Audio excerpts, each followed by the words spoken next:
Taip, matom, jaunimas atėjo su mažais plakatais, LGBT ideologija, grėsmė Lietuvos nacionaliniam saugumui. Šaunuoliai jaunimas. Iš tikrųjų tai yra grėsmė mūsų tautai, visai Europai. Europa gali išnykti, jeigu eisim toliau šituo keliu, šito beprotybės keliu.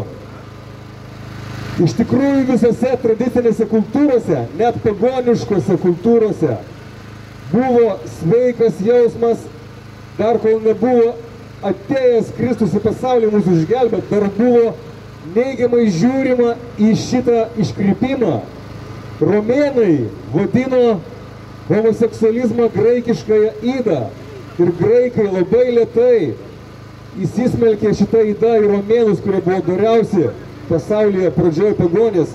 Ir Kartagina, taip pat senovės Kartagina užnešė šitą Sodomijos ydą į Romos imperiją ir po to Romos imperija griuvo.